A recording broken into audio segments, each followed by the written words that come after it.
नमस्कार दोस्तों, स्वागत है आपका हमारे YouTube channel free legal aid पर।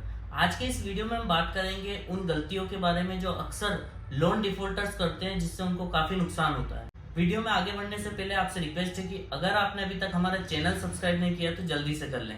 सबसे पहली गलती, अगर आप बैंक का लोन भर सकते हैं, बैंक की EMI भर सकते हैं, कंटिन्यू कर सकते हैं, तो आपको उसका लोन भरना चाहिए, वरना आपको उससे नुकसान होता है, आपका सिविल स्कोर खराब होता है। फ्यूचर में जब आपको लोन लेने की आवश्यकता पड़ती है तब आपका लोन नहीं होता है। अब बात करते हैं उन लोगों के बारे में जो जेन्युइनली किसी परेशानी, किसी परिस्थिति के चलते लोन नहीं भर पाते हैं, EMI नहीं भर पाते हैं। उन लोगों को मेरा सजेशन है कि यदि आपका अकाउंट NPA हो जाता है, मतलब कि अगर आपकी 3 किस्तें बाउंस हो जाती है, उसके बाद आपको लोन अकाउंट में पैसा नहीं भरना है। यदि आपका अकाउंट NPA हो चुका है तो स्वाभाविक सी बात है, आप 3 किस्तें एक साथ तो नहीं भर सकते। आप उसमें छोटा अमाउंट या आधी किस्त भरेंगे तो आपका जो अमाउंट है वो पेनल्टीज या एक्स्ट्रा चार्जेस में बैंक डिडक्ट कर देती है और आपकी कोई EMI जमा नहीं होती है। उस अमाउंट का आपको फायदा नहीं मिल पाता है। इससे अच्छा है कि आप अमाउंट को जोड़कर या तो अपनी किस्त कंटिन्यू करें या फिर वन टाइम सेटलमेंट OTS की प्रोसेस को फॉलो करें।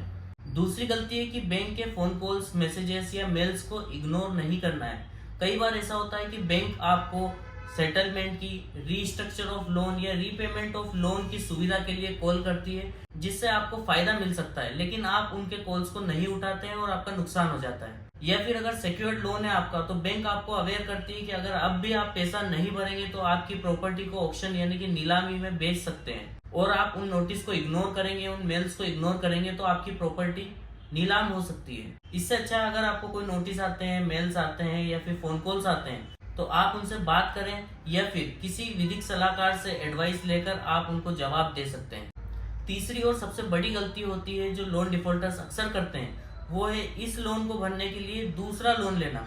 यानी कि इस लोन की अगर आप EMI नहीं भर पा रहे तो आप दूसरा पर्सनल लोन, बिजनेस लोन या किसी भी प्रकार का लोन लेकर इस लोन की किस्त भरते हैं, जिससे आप लोन के चक्रव्यूह में फंसकर उसी में उलझे रह जाते हैं। हाँ, यदि आप किसी चीज के लिए श्योर है कि 1 महीने 2 महीने में मुझे कहीं से पैसा आना 100% तय है, तो आप दूसरा लोन का सहारा लेकर इस लोन को कंटिन्यू कर सकते हैं। चौथी गलती होती है, कई बार लोग आक्रोश में आकर, गुस्से में आकर या फिर रिकवरी एजेंट से परेशान होकर उन पर हमला कर देते हैं, उनके ऊपर हाथ उठा, जिससे उनके खिलाफ आपराधिक प्रकरण भी दर्ज हो जाता है।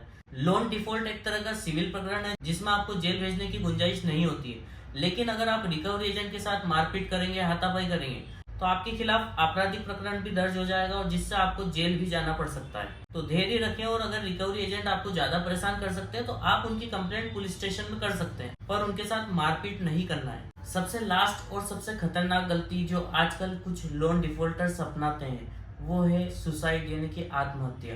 ऐसी गलती की वजह से आपके परिवार को काफी तकलीफ से गुजरना पड़ सकता है, इसलिए इस तरह का कोई कदम न उठाएं।